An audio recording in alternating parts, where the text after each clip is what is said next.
একটি জরুরি ঘোষণা। কাছাড়ের জেলা ম্যাজিস্ট্রেট এক আদেশে জানিয়েছেন যে 15 সেপ্টেম্বর রবিবার তারিখে আসাম ডাইরেক্ট রিক্রুটমেন্টের বিপুল সংখ্যক পরীক্ষার্থী তাদের নিজ নিজ পরীক্ষা কেন্দ্রে আসা যাওয়ার সময় যানজটের যাতে সৃষ্টি না হয় এর জন্য কাছাড় জেলার সমস্ত বাজার হাট সকাল 11টা পর্যন্ত বন্ধ রাখতে হবে।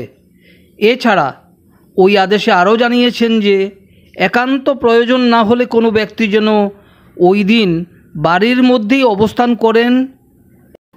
কাছাড়, করিমগঞ্জ ও হাইলাকান্দি জেলার আসাম ডাইরেক্ট রিক্রুটমেন্টের বিপুল সংখ্যক পরীক্ষার্থী ওই দিন সময়ের আগে পৌঁছানোর জন্য কাছাড় জেলার 142টি পরীক্ষা কেন্দ্রে জেলার বিভিন্ন রুটে যানবাহন দিয়ে আসা যাওয়া করবেন।